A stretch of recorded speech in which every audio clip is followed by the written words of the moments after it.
സർവം കൃഷ്ണാർപ്പണമസ്തു. എല്ലാവർക്കും നമസ്കാരം. മറ്റൊരു വീഡിയോയിലേക്ക് സ്വാഗതം.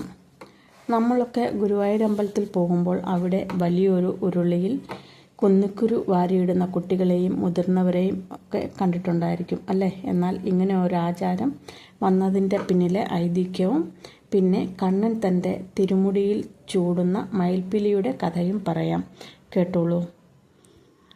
ഗുരുവായൂർ ക്ഷേത്രത്തിലെ കുന്നിക്കുരു വാരിയിടൽ എന്നത് ഉണ്ണിക്കണ്ണനായ ഭഗവാനോട് ഭക്തർ നടത്തുന്ന വളരെ പ്രസിദ്ധമായ ഒരു വഴിപാടാണ്.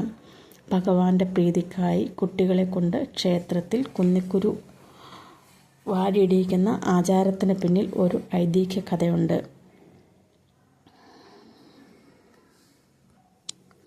ഒരിക്കൽ ഒരു അമ്മൂമ്മ ഗുരുവായൂരപ്പനെ കാണാൻ പുറപ്പെട്ടു. കണ്ണന് എന്തെങ്കിലും കൊടുക്കണമെന്ന് അതിയായ ആഗ്രഹം ഉണ്ടായിരുന്നുവെങ്കിലും ആ പാവത്തിൻ്റെ കയ്യിൽ മറ്റൊന്നും ഉണ്ടായിരുന്നില്ല. മുറ്റത്തു നിന്നിരുന്ന കുന്നിമരത്തിൽ നിന്നും അല്പം കുന്നിക്കുരു എടുത്ത് കണ്ണന് കൊടുക്കുവാൻ വേണ്ടി കൊണ്ടുപോയി. അവിടുത്തെ തിക്കിലും തിരക്കിലും പെട്ട് ആ ചെറിയ പൊതി നിലത്തു വീണ് ചിന്നിച്ചിതറി. ആ അമ്മൂമ്മയ്ക്ക് ആകപ്പാടെ വിഷമമായി സങ്കടത്തോടെ നിന്നു. ഈ സമയം കണ്ണൻ മെല്ലെ ശ്രീലകത്തു നിന്നും പുറത്തിറങ്ങി വിഷമിച്ചു നിൽക്കുന്ന അമ്മൂമ്മയ്ക്ക് അരികിൽ വന്ന് ആ കുന്നിക്കുരുക്കൾ മൊത്തം പെറുക്കിയെടുത്ത് കളിക്കാൻ തുടങ്ങി. ഈ രംഗം അമ്മൂമ്മ അല്ലാതെ വേറെ ആരും കണ്ടില്ലെന്നുമാണ് ഐതിഹ്യം പറയുന്നത്. അങ്ങനെ ഈ അമ്മൂമ്മ ദിവസവും വന്ന് ഭഗവാന് പ്രസാദമായി കുന്നിക്കുരു നൽകി തുടങ്ങി. ഇങ്ങനെ ക്ഷേത്രത്തിൽ കുന്നിക്കുരു വാരിയിടൽ ആരംഭിച്ചതെന്ന് പറയുന്നു. ഇനി മയിൽപ്പിലിയുടെ കഥയിലേക്ക് വരാം. ഗോകുലത്തിൽ ഒരു മയിൽ താമസിച്ചിരുന്നു. അത് നിത്യവും ഭഗവാൻ ശ്രീകൃഷ്ണൻ്റെ വാതിലിൽ നിന്ന് ഭജൻ പാടുമായിരുന്നു. എന്നാൽ ഭഗവാൻ ഈ മയിലിനെ വേണ്ടത്ര ശ്രദ്ധിച്ചതേയില്ല. വർഷം മുഴുവൻ ഭക്തിപൂർവ്വം ഭജിച്ചിട്ടും ഭഗവാൻ പ്രസാദിച്ചില്ല. അങ്ങനെ ഭഗവാൻ പ്രസാദിക്കാത്തത് കാരണം മയിൽ കരയാൻ തുടങ്ങി. ഭഗവാനെ ഓർത്തോർത്ത് ഉറക്കെ കരയുന്ന മയിലിനരികിലേക്ക് ഒരു മൈന പറന്നു വന്നു. മൈനയ്ക്ക് വളരെ അത്ഭുതകരമായിരുന്നു ഈ സംഭവം.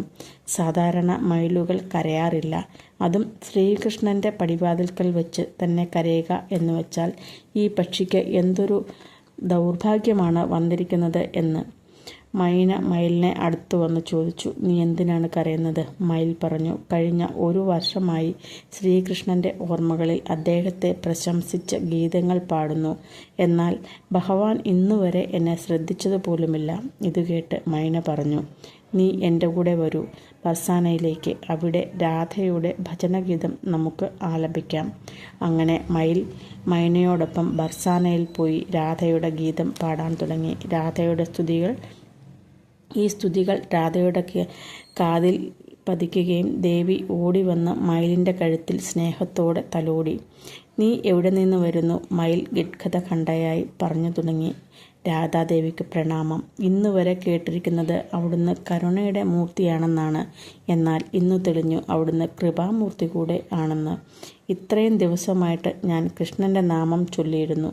എന്നാൽ അദ്ദേഹം എന്നെ ശ്രദ്ധിച്ചതുപോലുമില്ല. ശ്രീകൃഷ്ണൻ ശ്രദ്ധിക്കാത്തതിൻ്റെ കാരണം ദേവിക്ക് മനസ്സിൽ തെളിഞ്ഞു. രാധാദേവി മയിലിനോട് പറഞ്ഞു, നീ ഗോകുലത്തിലേക്ക് തിരിച്ചു പോകൂ.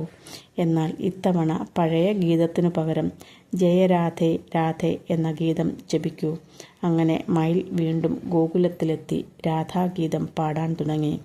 ഇത് കേട്ട് ശ്രീകൃഷ്ണ ഭഗവാൻ ഈ ഭജന കേട്ട് ഓടി മയിലിൻ്റെ അടുത്ത് വന്നു.